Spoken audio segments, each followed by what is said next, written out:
You know, what happened, or what has been happening in Parliament, especially in relation to the Speaker, and how his rulings are overturned, this being the second time, for me shows the magnanimity of those of us in the National Democratic Congress. And I think that the government must learn from it. I mean, the Speaker is in charge of the House. And on the two occasions that the, Deputy Speaker, overruled his decisions, he could have showed power. He could have come back to undo what, the Deputy Speaker did. And you know what that would have resulted in. Right.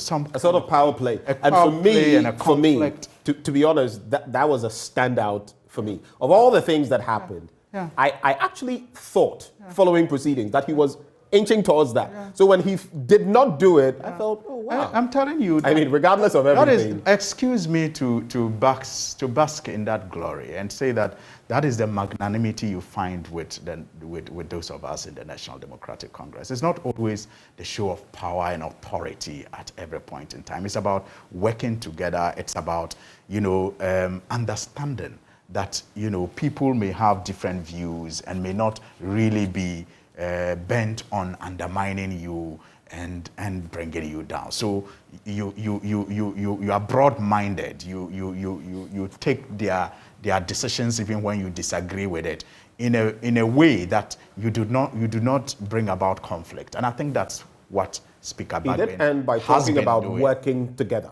Exactly. I think that's what Speaker Bagwin has been doing. And I'm saying that the government must learn from that kind of approach. Right.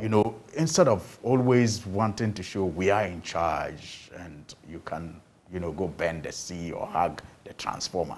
No.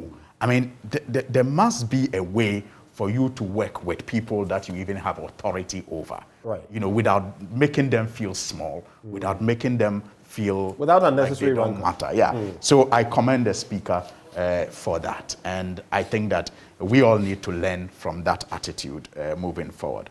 But on the substantive issue of the motion, clearly, I think the Deputy Speaker got it wrong. And I disagree with Doc too when he makes the point that we have institutions already that are, mandated to carry out these audits. We're talking about real-time audits here and how that impacts... Real-time auditing being what you are doing with the private members bill. What we are doing with the private members bill. And how that impacts even government's own agenda of convincing people that they are transparent. For example, the hula baloo about the e-levy, mostly for some people, is because of lack of accountability. For some people, that is the reason why they do not even find a reason. I mean, they do not find the need to pay any more taxes. Now, this lack of transparency relates mostly to the funds that the government received during COVID and how they expended those COVIDs.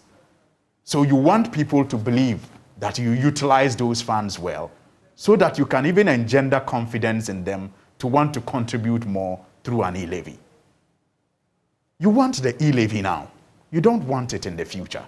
So why don't you take advantage of this real-time audit to demonstrate to the people that you are indeed utilizing funds that come to you to their benefit so that they can, go ahead and contribute more to you.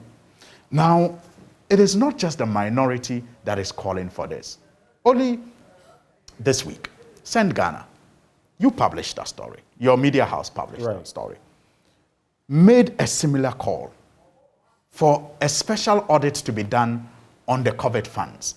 Why? Because they have also identified some irregularities, even in the reporting. It may not be misappropriation or misapplication or even corruption.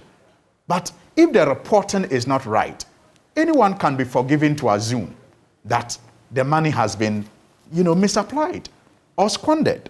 For example, they talk of water subsidy, where they revealed that the 2020 mid-year budget approved 560 million Ghana cedis for water subsidy. Right. But the 2021 update only provided for 276 million Ghana cedis. So what happens to the rest of the money? Because if you look at 560 million Ghana cedis minus 276 million Ghana cedis, that's a lot left unaccounted for. Maybe the information is somewhere. An audit such as the one we are calling for in real time will provide the answers.